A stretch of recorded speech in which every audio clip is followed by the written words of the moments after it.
Hello everybody. So today I'm going to do the upgrade on my DeWalt 735 planer. I'm going to take this from a straight cutter head to the Shelix Helical cutter head. I think this upgrade is going to take somewhere between an hour and a half, and I'll do a detailed step-by-step as I go along. So the Shelix cutter head that I chose to purchase is the undersized Shelix, not the OEM size. And the reason I went with that was simply because of delivery time. The OEM size was out of stock, and I was able to get the undersize more quickly. And I'm ready to do this upgrade. So I'm not worried about the undersize and the scale on the planer, because in my next install video, I'm actually going to install the Wixie digital planer readout, which can be calibrated and set so that the undersized head won't throw off my measurements and won't cause me any problems. You can see I have all my tools laid out and ready to go, so all the tools are already available and in my hand rather than me having to go dig for tools. And that's really important when you're doing a big upgrade like this. Just saves you a lot of travel back and forth between the toolbox. The last thing I have ready is the installation guide. I've read through this several times. Have been through it front to back, have walked all the way through it in my head, have walked all the way through it at the planer. So I'm very comfortable and ready for this upgrade. I've also watched a few videos. If you're comfortable with working on your car, you're comfortable with working on things around your house, this upgrade's something that'll be very simple for you. So let's go ahead and get started. So let's get started. First thing we're going to do here is remove the top, take all of the old knives out. So periodically I'll be changing points of view so that you can see everything more specifically. But this is a good point of view for removal of the top and removal of the blades. So we're just going to use the star point wrench that came with it. Loosen the 4 screws on top.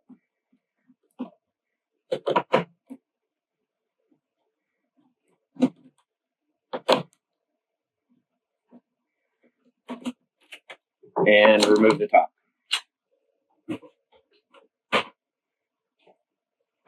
Next is the dust shroud.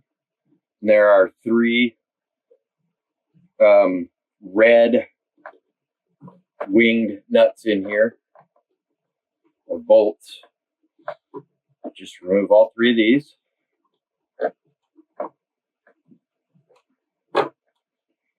One,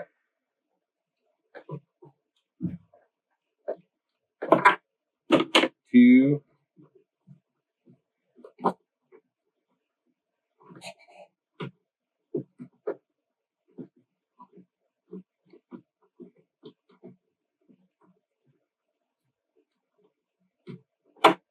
and 3. And then lift the dust shroud, slide it to the side, and take it right out.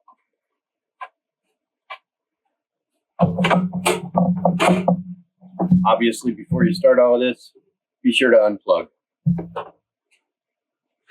So each blade in here has 8 nuts, or 8 screws, that all come off with the Torx head screw.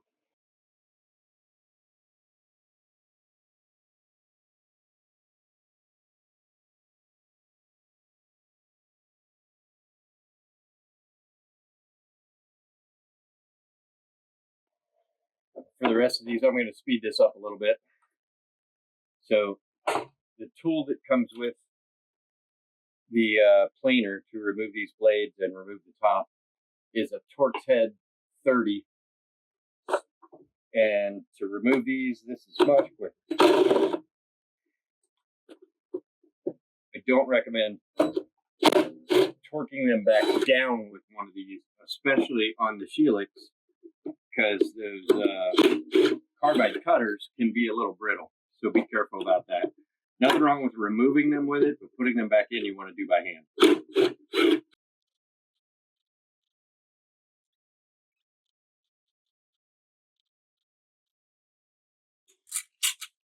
Now that you have all of those out, you can take those and set them aside.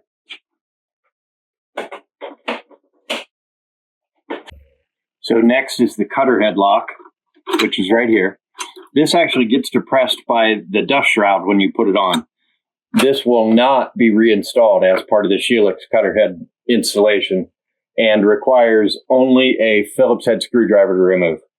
These can be a little tight because they are installed with Loctite at the factory. I have had mine out recently for another repair, so they're already loosened. But there is a washer and a screw, and then a second washer and a second screw. And there's a spring underneath this, so be careful not to lose the spring when you pull this out.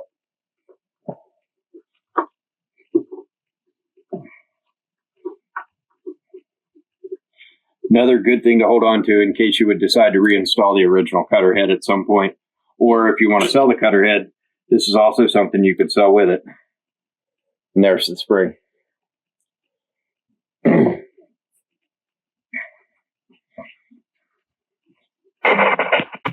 So I've lowered the camera now. We're going to work from the crank side of the machine. And the first thing we're going to do is remove the crank.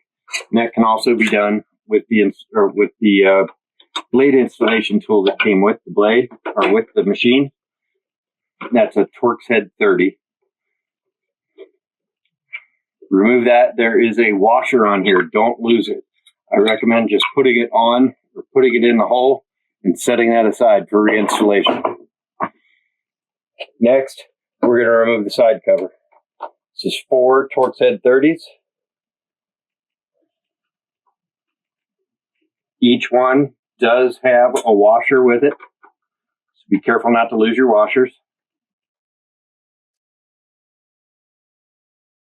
Get all those out and then remove the side plate. I like to take my 4 bolts, just put them in the side plate and set that aside.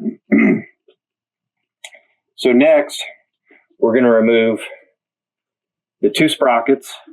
So each one of these turns one of the pinch rollers is driven from the other end in the gearbox. The other one is free turning, and the sprocket set turns that pinch roller. And you have one of these at both sides so that you have even pressure as it turns them. So before we take those off, first thing you need to do is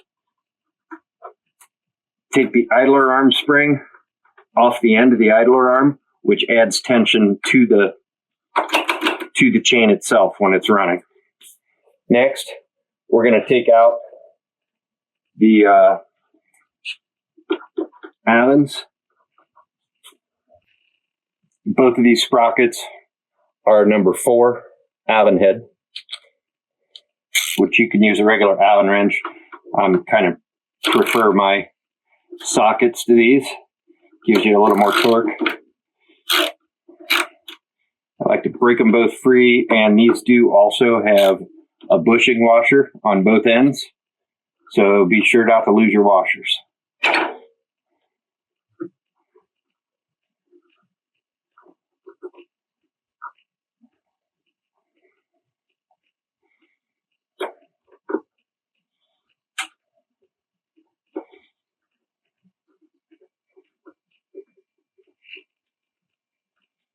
And these are both the same size, so it doesn't matter which one they come out of. And then just very slowly slide them off. Set it inside the side cover tray. Next, we have to remove this idler arm because it'll be in the way of taking your pulley off. So this is also a Phillips head screwdriver.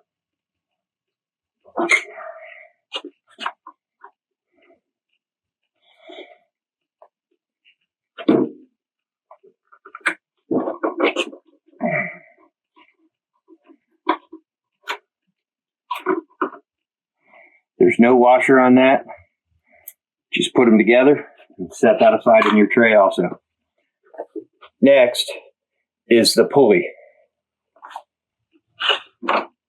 So the instructions say that this is either 15/16 or 24. 15/16 is a little loose, so I believe this is a true 24.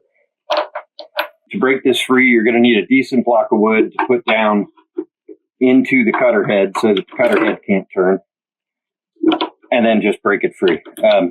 There is not a lot of torque on here. It doesn't need to be torqued on terribly. It's a left-handed screw or a left-handed nut. It's a right-handed nut, but the spin is left-handed, so it's constantly in torque when it's turning, which helps to keep it tight.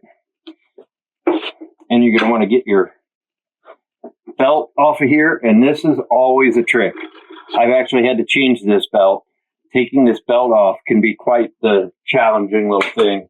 Not a bad idea to have a new belt ready to go, but if you don't, just be very careful removing this. Don't want to break it. This is also a ridged belt, so it takes a little bit of time to get this thing off.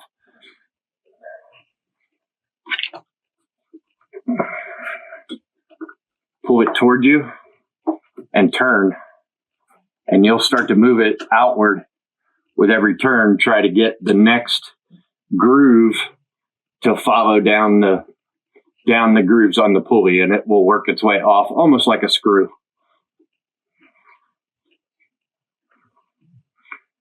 Just keep pressure on the back as you turn it.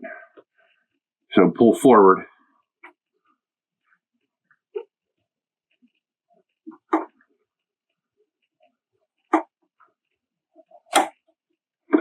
And then move your belt out of the way. Once you get the belt out of the way, you can pull the pulley off, and there's a key that fits in a slot in the drive head or in the cutter head. Take that key, make sure you set it in the tray with the pulley, and the last piece is one bushing. And this is bigger and thicker than a washer. It's actually a bushing that provides a space there for the pulley so that it doesn't bind up the bearings. And that's it for this side. So now we're going to move over to the other side. On this side of the machine, we need to remove the DeWalt cover. And that again is the Torx 30. In this case, there are only 3 screws.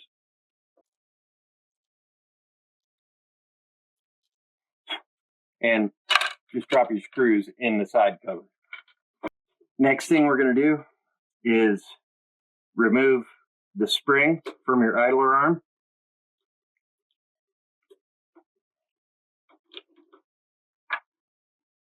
And there are 2 retainer ring clips on each one of these sprockets. And these are the stretch style. So put your retainer clip pliers in there, stretch them out, take it out. Same thing on this one. 2 little holes there. If you've never used one of these, they can be a little tricky, but they just take a little practice. Push the pins on the ends of the plier tips into the holes, and then squeeze just like you do a regular set of pliers. Every now and then you'll find there's a little something gumming up inside the hole. It's always also a good idea to put the other one down so they're out of your hands. And if you find you can't get the tips in there, just make sure they're good and clean. Try it again. Don't get frustrated.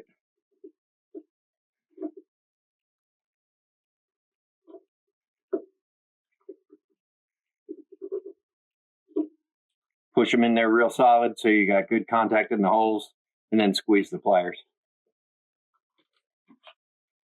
Once you have that, you can set the pliers aside, take those 2 sprockets right off the end, and now you're clear. Set that down in the side cover tray. Now you have 3 Alvins.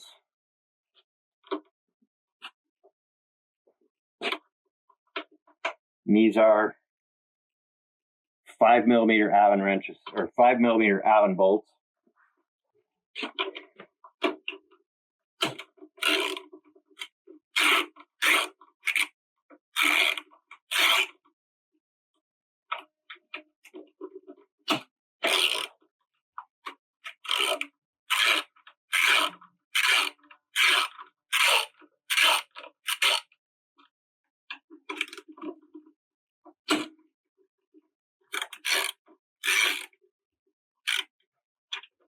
Now I like to just break those loose and then remove these the rest of the way by hand.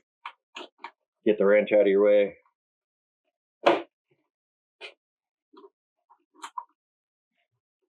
And just back these off until they're loose. You can leave them in place.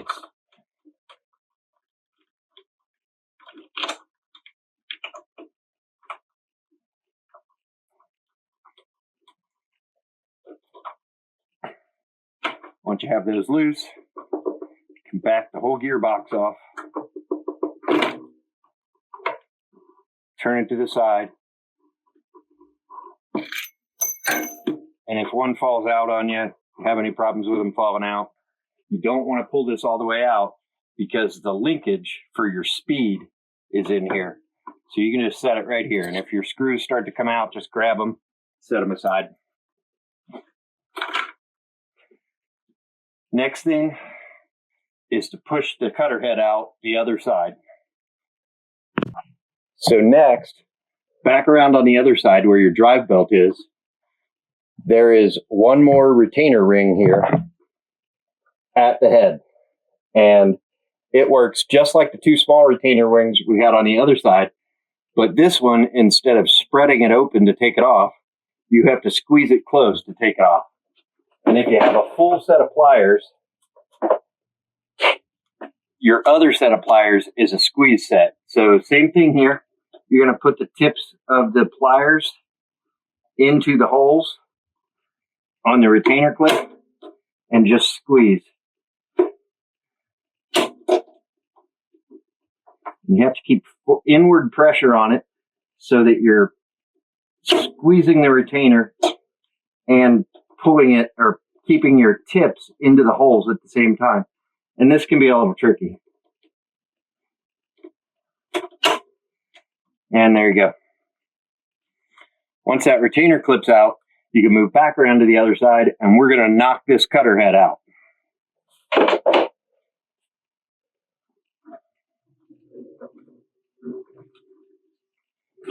So this is all really nice on my machine because I'm on a wheeled cart, so it makes it really easy to turn it around. But when you start knocking this cutter head out, you're definitely going to want to make sure your wheels are all the way down if your planer's on a wheeled cart. So now,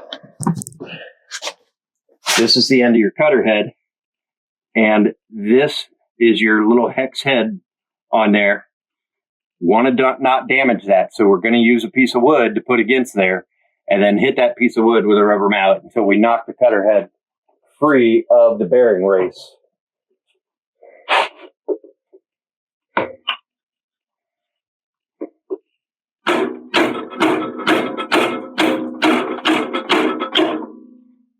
And there you can see it came free.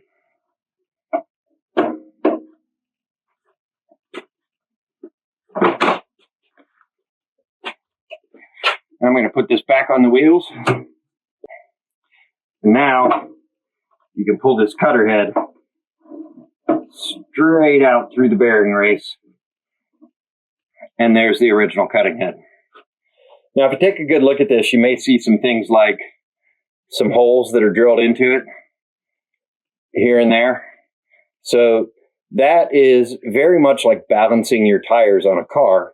That's what this is. When they mount the bearings onto this, they'll put it on a machine and they'll spin it at high speed and see where it's off balance. And then they'll remove a little bit of metal here and there in various places to try and balance it. And once they get that done, this is a perfectly balanced, solid, milled piece of steel. We will not be reusing the bearings. The bearings will stay with this. But next, we need to remove this worm gear. So I'm going to freehand my camera for this process because it'll be a little bit easier. One of the issues with getting this worm gear off is holding this solid while you do it. So your main bearing at the drive end of the head is bigger than the head. So you can't just lay it down flat on something and clamp it. So what I've done here is just put a good solid piece of wood underneath it and clamp the whole thing down to my workbench. And then you can go from the end and just break it loose. Once it's broken loose, it'll back out of there pretty easily. Once you have it backed out,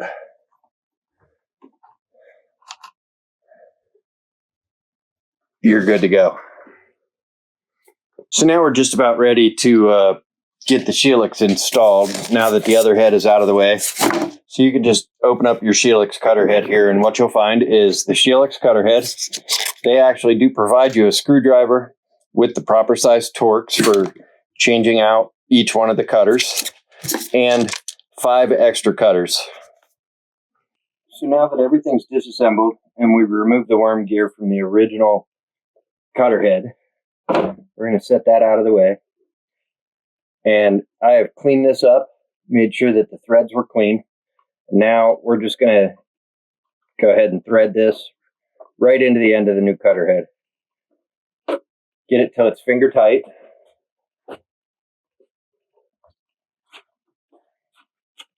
Grab your wrench or your socket, hold this good and tight, and just get this as snug as you can get it by hand.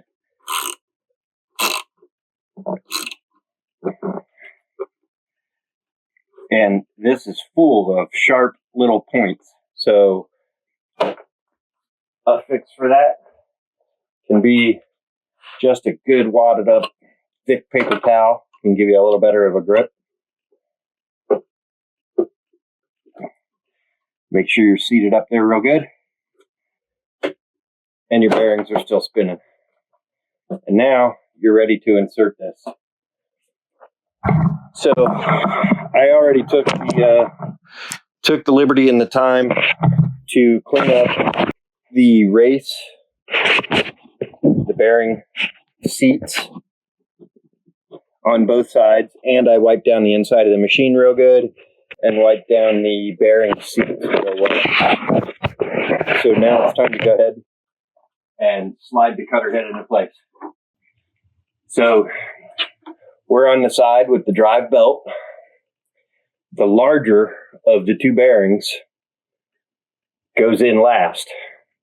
So the side with the worm gear that you just installed slides through first. Now, this is the undersized head, so I don't have to remove any of the cutter heads, but you do have to go through very carefully because it just fits.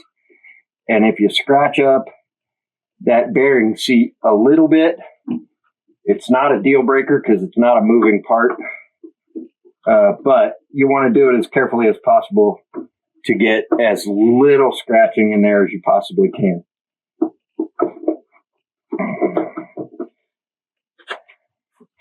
And you'll probably have to reach all the way around the other side to line that thing up.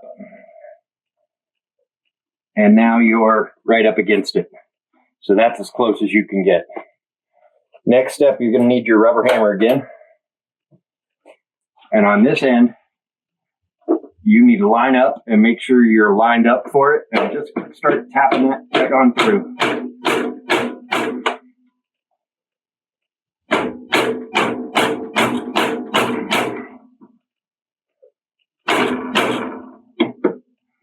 Once your bearing on the other end starts to go into that hole, you'll be able to let it go, but you want to make sure it's lined up and going in there before you let it go.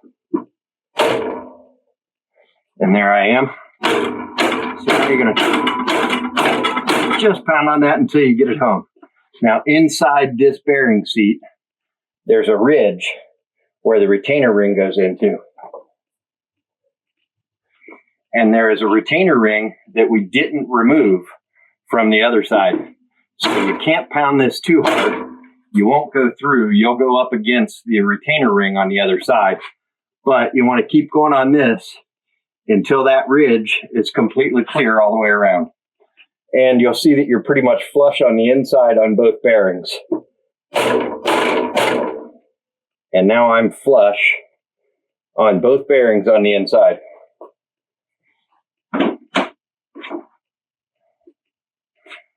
So next is to reinstall the retainer ring on this side. So put it on your ring pliers, squeeze it, and just slide it in place. And you'll feel that it goes down into that ridge all the way around. Give it a little tap here and there. Make sure it's in there. And there you go. Once you're tapped in place, you should have a nice, free spinning new cutter head in the machine. And again, on that end, you'll see that your bearing is flush right up against the wall. And the same thing on this end, which is a little hard to see right now because it's a little dark, but I'm nice and flush right up against that inside wall with the bearing. I'm going to turn the machine around. And we're going to start reassembly from the gearbox side. And the first thing to do is inside this gearbox, just around the edge here, there is plenty of extra grease. So just grab some of that grease and grease up that worm gear. Put a nice dab on it. And now you're going to slide your gearbox into place. And it should slide right in there on its own without any issues. And you may have to jiggle a little. You may even have to turn your cutter head a little bit from the inside to get that worm gear to mesh up.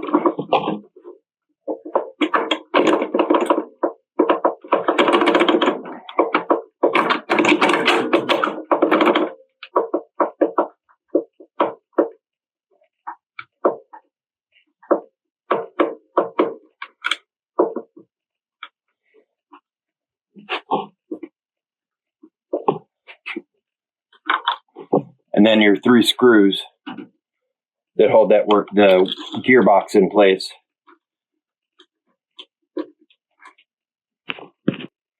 Just be sure this is seated good and tight.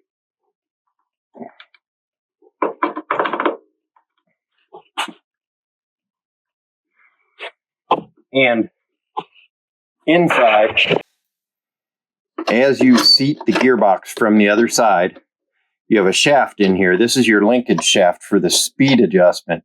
You're going to want to make sure that goes right into that slot. Push that wishbone down just a little bit to get it to go into place. So as you slide it into place, you're going to push that wishbone down so that it goes over that bearing guide.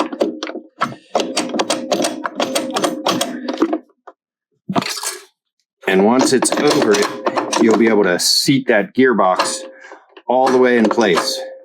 And your gearbox isn't seated until you're all the way into the capture and your horseshoe is over the top of the bearing guide. And then from the outside, you'll see you have some space on the screws. So when you know you got a little bit of space, that's fully seated now. Once you're confident it's fully seated, then you can go ahead and tighten down your 3 screws that hold the gearbox in place.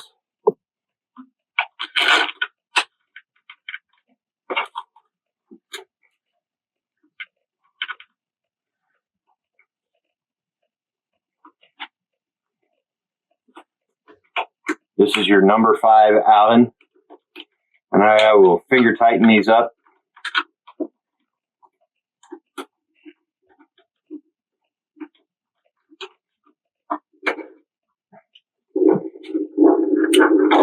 Grab the ratchet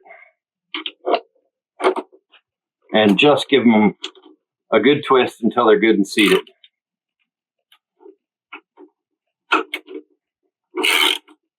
Don't put so much torque on here that you end up warping the metal panel. Just want to make sure it's seated well and it's going to stay in place. Once you get all 3 of those tightened down, make sure your cutter head is still turning free and you're ready to install your sprockets and your chain. So there are 2 sprockets and the chain. And you'll also have 1 bushing washer. This bushing washer goes on the right-hand side. Make sure you wipe it off real good. You don't want to put it on there with dust on it or any kind of debris. So wipe it up real good. slide that in place. And each one of your sprockets has a side with a raised ridge and a side that's flat. The side that's flat goes to the outside. And there's a keyway on each one of these shafts and a built-in key on each one of the sprockets. So just make sure you get that keyway lined up. And you may have to turn them a little bit to get them lined up.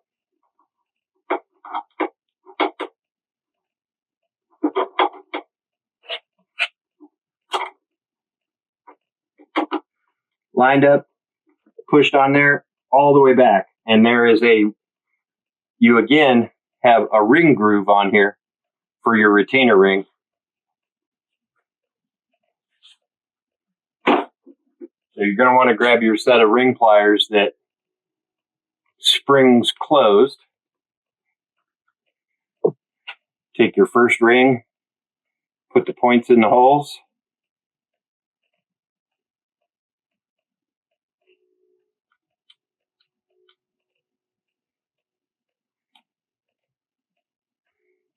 And spring it open, slide it over that shaft, and then let it go. Give it a little tug with a fingernail, make sure it's all the way on that groove so it's not going to come off, and you're good to go. Same thing with the other one. Put the spring plier tips into the holes, hold it on there, stretch it open, put it over the shaft, let it close, take it off. Make sure you're seated in the groove, and you're good to go. Once you've got your retainer rings back in place, your idler is what provides tension. So now take your idler spring, put it back on, and that spring will keep the tension on your chain gear. And now this side is ready to close up. Take the cover, put it in place, and there are 3 number 30 Torx heads that go in to hold this on. And again, you can use the blade tool that came with it to tighten these up. So the last thing to do now is to assemble the drive side, and that includes the drive belt with the drive pulley. So before we move forward, I just want to kind of cover the actual basic mechanical process of the 735 planer. And this is typical for most benchtop and stationary planers. The motor drives the system, and it's a single motor that drives both the cutter head and the infeed and outfeed rollers. So the motor directly drives the cutter head via the drive belt and turns the cutter head in a clockwise direction. On the end of the cutter head, we have that worm gear that we replaced from the original cutter head, which drives into a reduction gearbox. So the reduction gearbox actually lowers the speed. So now your infeed and your outfeed roller will be able to turn at a significantly lower speed than the cutter head is turning. So obviously that would feed wood far too fast. So at the same time, while we're reducing the speed, we're also reversing the direction. So as we come out the gearbox, we're now turning in a counterclockwise direction, feeding that via the chain and sprockets to the outfeed roller, which is now turning in a counterclockwise direction, turning the set of sprockets on the drive side of the planer across the chain to the infeed roller, and turning the infeed roller at the same speed as the outfeed roller in the same counterclockwise direction. So that's the flow of the power through your planer. So what you find is as you drop your cutter head and try to take deeper cuts, this motor is trying to not only power that cutter head through your wood, but it also has to go through the reduction and reverse gear set to then feed the outfeed and the infeed rollers too, which is why when you take a deeper cut, you'll see a higher power consumption out of your planer. So now that we've worked through that, let's go ahead and continue to reassemble the drive side of the planer. So what we're going to do now is reassemble the drive gear that runs off the motor on the belt. So the first thing you want to do for that is the spacer bushing goes on the cutterhead shaft, and this spacer bushing brings the drive pulley out far enough so that it lines up with the motor sprocket. If you forget to put this on, then your drive pulley is going to sit too far back and your belt is going to work its way off the edge of the pulley over time, or shred the edges of the belt and ultimately cause the belt to fail. So your bushing goes on first. After the bushing is the pulley key. This little piece of metal, the key, fits into the drive shaft and gives a positive stop so that the pulley and the drive shaft are connected and the pulley can't spin. Now, it's good just to take a pair of pliers and squeeze that key in place.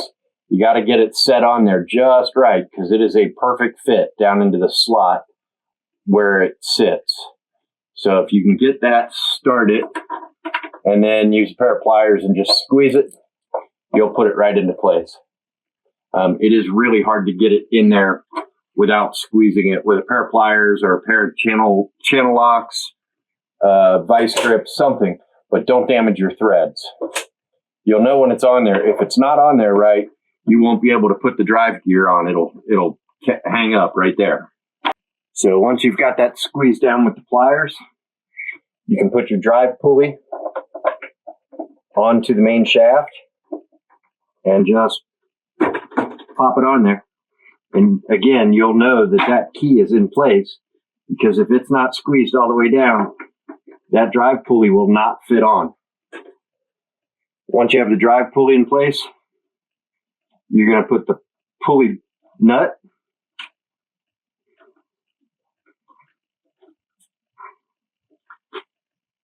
You're going to, again, take your piece of wood and block your cutter head, and that'll give you a stop so that you can torque down on your nut.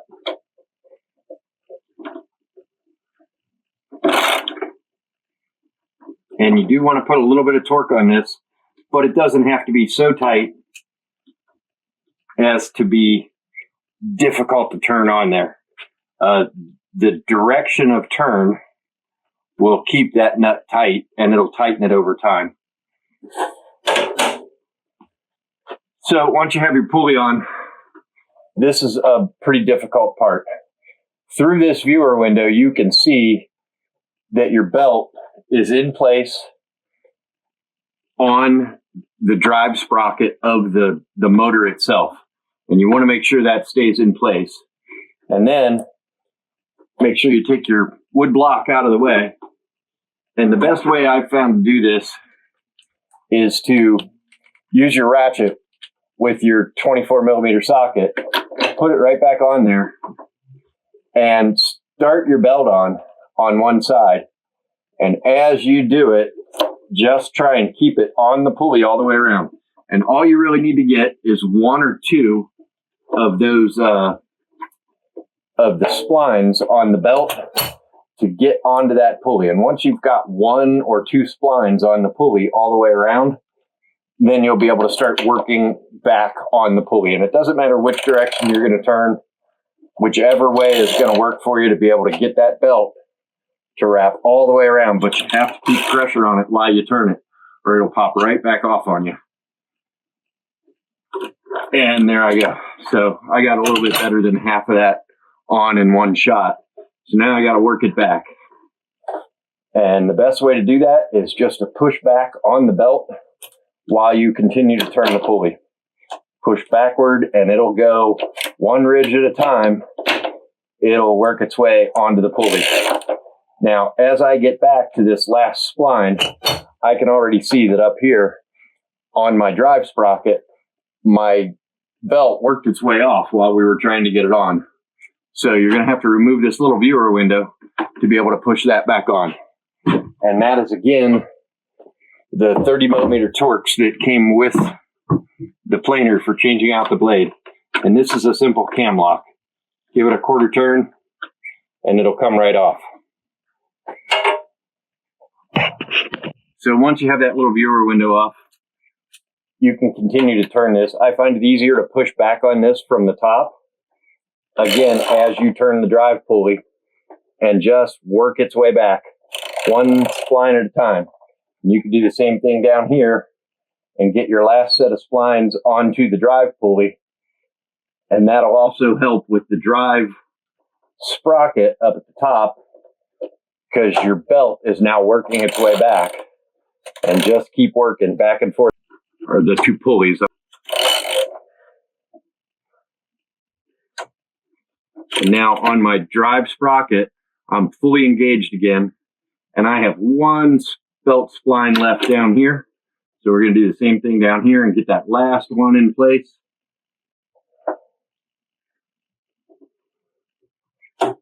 And there you go. Now my belt is fully engaged. All the splines on the belt are meshing with the splines on the pulley, and the same with the drive sprocket on the motor. All the splines on the belt are aligning with the pulley. And it's good to give it a few turns. Just make sure that thing's nice and lined up. You can see that it's going to continue to turn clean. Once that drive pulley and the belt are in place, then you can put the window back on.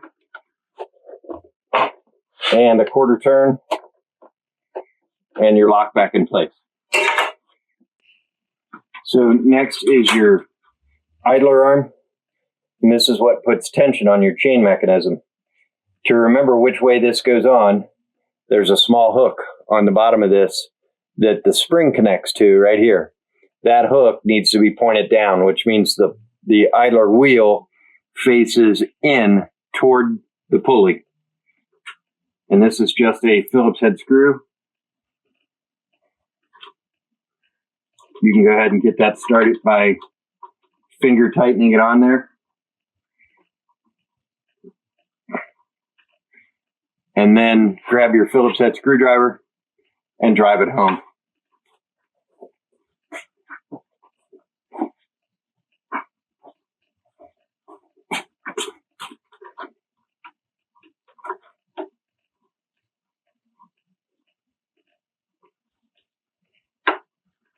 And you'll see that once it's tight, nothing's in the way. This isn't bound up by anything. It's not hitting your pulley.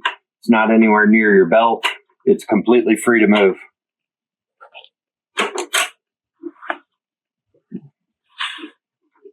Next is your chain assembly with the two sprockets. These sprockets are flat on one side and raised on the other side.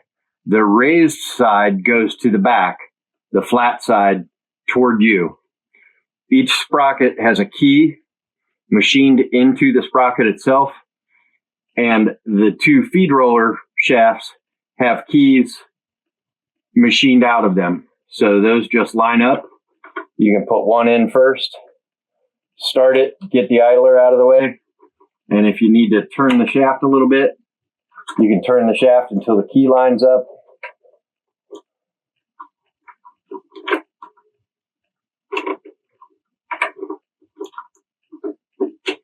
And then slide them back into place. And they'll be just about flush with the ends of the shafts.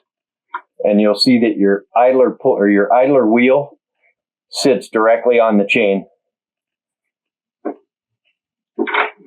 Next is the Allen screws for each one of the sprockets.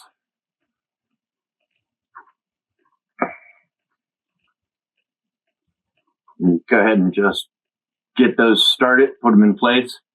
And these are, again, 4 millimeter or number 4 Allens. Be careful when you're putting these on. You don't want to cross thread them or cause damage to the threads inside these shafts. Otherwise, you have to totally replace a feed roller. So just a side note, my chain, I cleaned these chains off really well before I reinstalled them and lubricated them very well with Bow Shield T9, which is a very good lubricant, and it's also really good for tabletops and other things as it protects from rust and will keep your chain nice and lubricate for over a long period of time.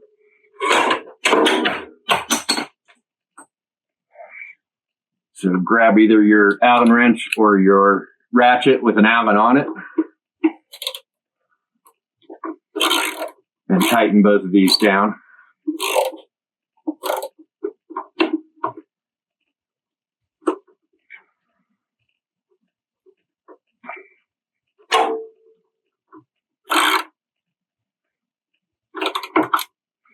Snug them up real good.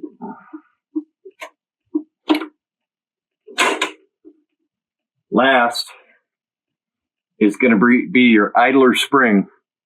So there is a slot in the top that it will fit into, and the hook goes through the little slot, comes down on the other side of the slot, and then hooks through the idler arm right there. And now you can see there's enough tension on there to keep tension on the chain as it turns. I did inspect my belt before I put it back on. The belt had no damage, no fraying on the edges. So that completes the drive side of the assembly. And all we have left to do is put the side panel back on.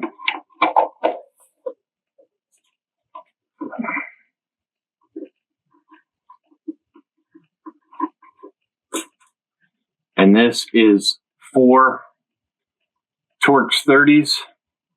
And you can again use the tool that came with the planer itself for changing blades.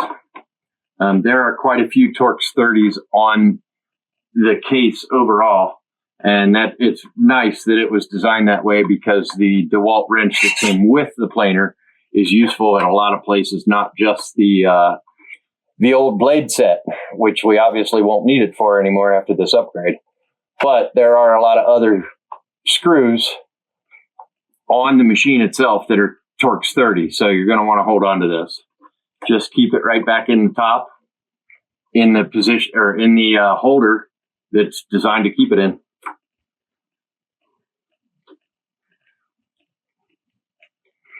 Once you have those back in place, now you can take the height adjustment crank,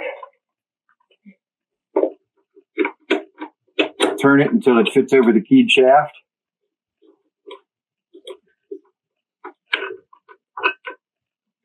Put the Torx 30 screw back in the middle and just tighten it down. And that completes the assembly for the drive side of the planer. Now we're going to put in the dust shroud.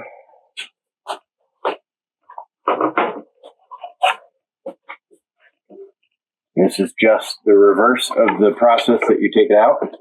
This is marked open right here, and there's a line over here that you line it up with.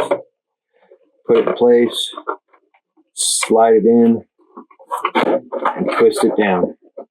And now your 3 red connector screws.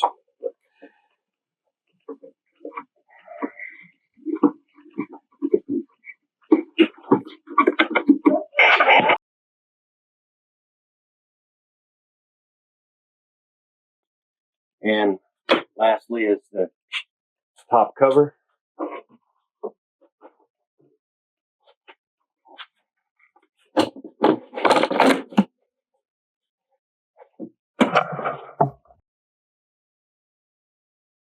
So now I'm going to hook up the dust collector.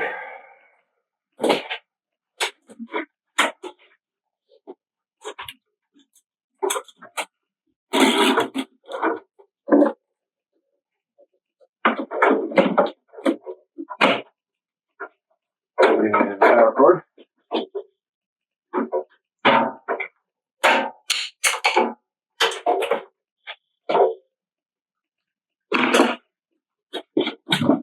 Give it a quick fire up just to make sure everything's working.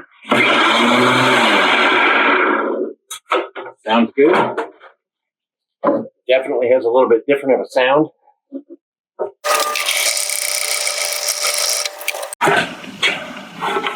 I got a rough one side on this.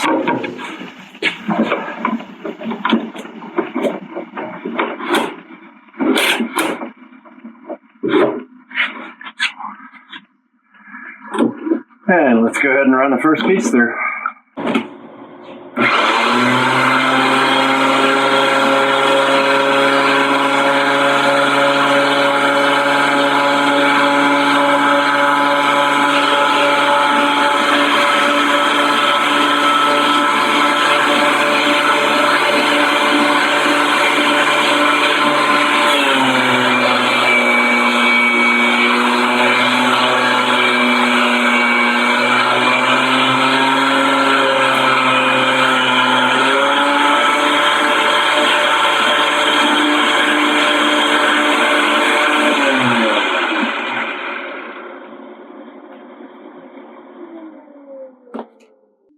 You can see here I have a line, which is a good indication that one of those 40 carbide cutters is not quite installed right. It's probably a little forward in the seat. And from everything I've read, that's pretty typical, that one or two may not be seated quite right. So we'll get in there, figure out which one it is. So in order to figure out which one of my cutters is in a bad location or a bad spot, I'm going to bring my board all the way to the very edge so that I know right where it lines up. We're going to drop this just a little bit. And now I know I'm right on the far extreme on the left side. So we'll run it through again, and then we'll be able to line up which one of the cutters is the bad cutter that's in the bad location. So we'll fire that up and do that again.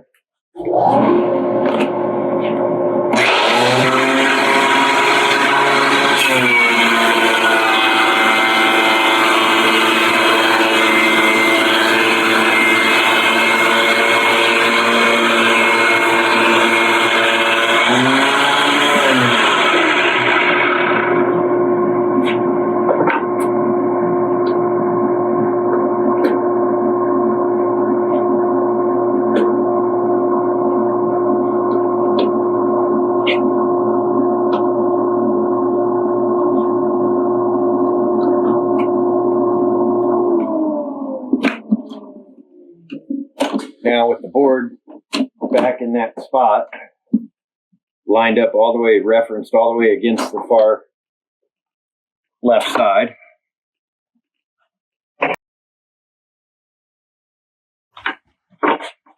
Now I can get a reference right inside and take a look. I can even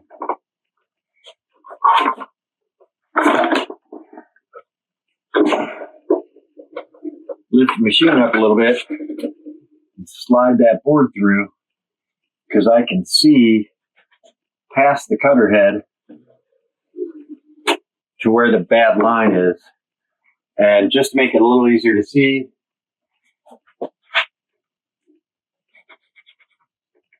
put a couple of pencil marks on either side of it, slide it up against that left reference and push it in. And now I can see exactly which one of my cutters is in that line. So, and there's two possibilities. It can be this one or the next one after it. They both fall right within where that line is. So I'll unseat those and see if we can get it seated in there properly. And actually, I may not need to, because I think I know which one it is. I believe it's this one right here.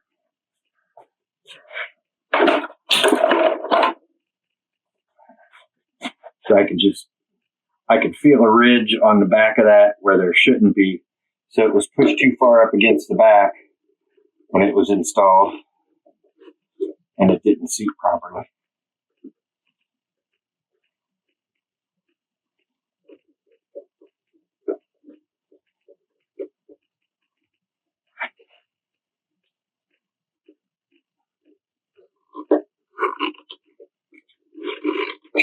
Pretty sure that should take care of it.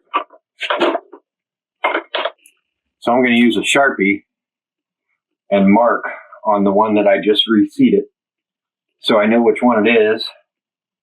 So if I still didn't get it seated right, it'll be easy to identify which one it is. So I'm going to put the dust shroud back on, the top back on, and we'll run another pass. So I have the top back on. Let's go ahead and give it a shot.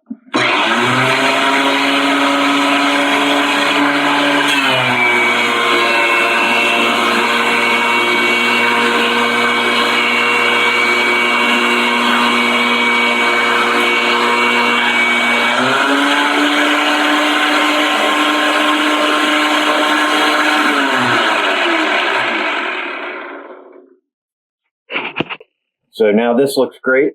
I can see that I got that cutter head corrected. So I'm going to move all the way to the right side now and do the same thing. Now, if you have a 13-inch piece of MDF or any other board you could run through here, you don't have to do this from side to side. You can do it in a straight one shot, see if all the cutter heads are mounted properly, and do this much more quickly. But I just happen to have this piece handy, and I didn't have a 13-inch piece I could run through. So this works really well.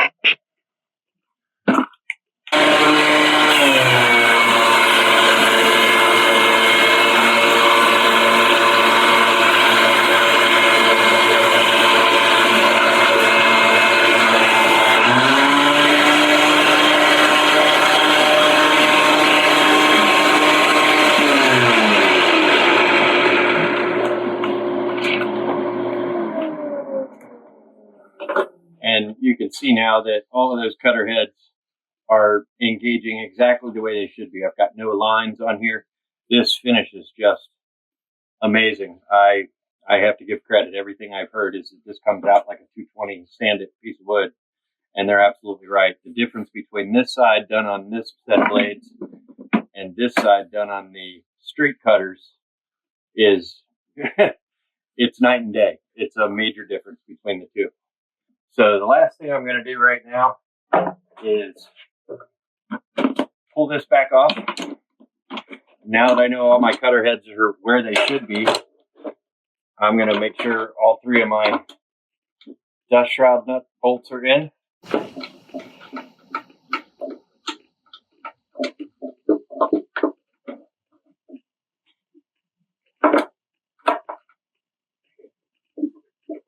The Shelix cutter head does come with, they send you a screwdriver with the proper size Torx already ready to go for each one of your little cutters, for all 40 of the cutters. And they also include 5 additional cutters. So if you break any, you've got additional cutters ready to use in a box. And this box fits right in the little bolt tray inside the planer. So it's a good handy place to keep them. You always know where they're at. If you need to replace one, they're right there for you. We'll pop the top back on.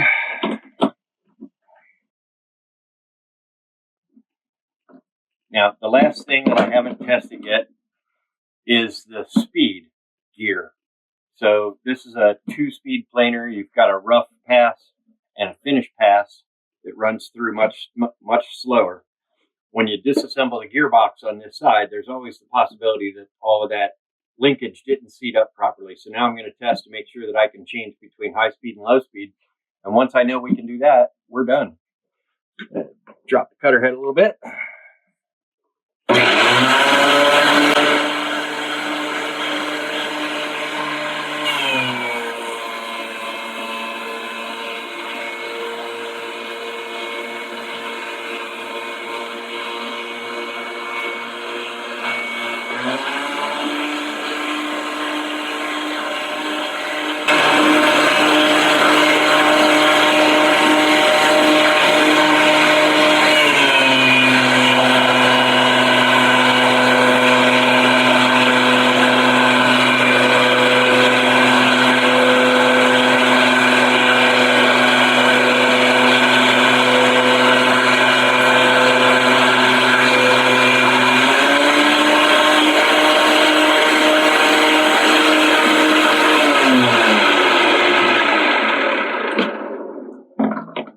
So I ran the side that had gone through with the straight cutters, I just passed through again, now with the helical head, and it is just an amazing difference. So I'm looking really forward to using this, and it's going to make a big difference with the figured grains I really like to work with. And hats off to Shelix for making a really solid cutter head with good instructions online to be able to do the install. Real straightforward install. Total time on this install was actually just a little bit over an hour, including my testing and fumbling. So if you're comfortable changing the oil in your car, this is something you can certainly do on your own. You don't need somebody to do it for you. You don't have to buy this pre-installed. This planer with the Shelix head pre-installed, for some reason, they want about $1,400. If you buy the planer, buy the cutter head and install it yourself, you're under $1,000 for this planer, just under $1,000, maybe a little over, depending on where you are when you're buying it, depending on the market. But generally, this planer sits right around $600 to $690, and the cutter head is about $450.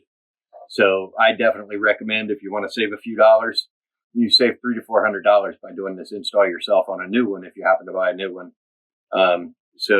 I personally would shy away from buying a new DeWalt 735 with the cutter head, the Shelix cutter head pre-installed. The additional $300 they charge you for that install is far overpriced. The cutter head itself, I don't think is overpriced. I think it's worth every penny. Just the extra money they charge to have it pre-installed is definitely a little high. So there's only one thing left to do to finish up this install, and that's make sure to give credit where credit's due. Byrd Tool, you certainly did a phenomenal job with this cutter upgrade. I think this thing is amazing. It's going to change my work out here. It's going to make things easier for me and speed up my process. So I always want to make sure any videos I do that Shelix cutter head sticker is right there, nice and prominent. So that'll show in all my videos. But that officially makes the upgrade of my DeWalt 735 complete. Thanks everybody for coming along on the ride with me. This really is a pretty simple install. I'm going to say it again. If you're comfortable changing the oil in your car, this is something you can certainly take on yourself. So if that's something that's been holding you back, don't let it hold you back. This is a really, really straightforward install.